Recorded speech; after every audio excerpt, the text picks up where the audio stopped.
Assalamualaikum warahmatullahi wabarakatuh. Kisah Nabi hindari makanan haram walau sebutir kurma. Umat Rasulullah Shallallahu Alaihi Wasallam pernahkah memikirkan apa saja makanan yang masuk ke perut? Pernahkah tidak dapat memejamkan mata karena takut kalau ada hak orang lain yang dimakan? Pernahkah berpikir apakah makanan yang dimakan berasal dari sumber halal? Seringkali manusia tergoda dengan makanan yang tidak tahu apakah itu halal atau haram. Disebutkan dalam sebuah riwayat dari Amir bin Syub dari ayahnya dari kakek bahwasanya Nabi Muhammad SAW pernah gelisah. Malam tidak bisa tidur. Kemudian istrinya bertanya, "Ada apa denganmu ya Rasulullah gelisah?" "Tidak seperti biasanya. Biasanya engkau tidur, tapi sekarang tidak bisa tidur dan gelisah." Kemudian Rasulullah mengatakan, "Aku tadi sebelum tidur naik ke ranjang ini sempat mendapatkan satu butir kurma di sampingku. Lalu aku memakannya, sedangkan di sisi rumah kita ini terdapat kurma sedekah.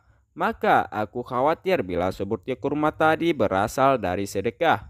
Hadis riwayat Ahmad dengan sanad sahih.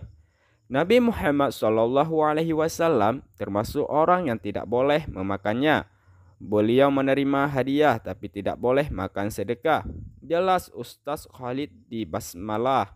Ia menceritakan Nabi Muhammad SAW sempat ragu bahwasanya itu adalah kurma sedekah. Allah Subhanahu wa taala tidak mengizinkan Rasulullah memakannya. Beliau berpikir bahwa kurma itu adalah milik istrinya atau makanan di rumahnya. Ternyata di rumahnya ada juga sedekah titipan orang.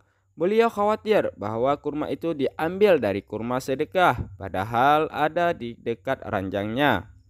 Kemudian hal itu membuat Nabi Muhammad SAW gelisah dan tidak bisa tidur. Dijelaskan dalam riwayat lain yang mirip dengan kisah tersebut. "Aku pulang kepada keluargaku, lalu aku mendapati sebutir kurma tergeletak di atas tempat tidurku. Lalu aku mengangkatnya untuk memakannya. Kemudian khawatir itu adalah sedekah, maka aku menaruhnya kembali." Hadis riwayat Bukhari dan Muslim. Hadis ini merincikan hadis pertama yang artinya Nabi Muhammad SAW tidak sempat memakannya dalam riwayat kedua ini. Begitu mengenai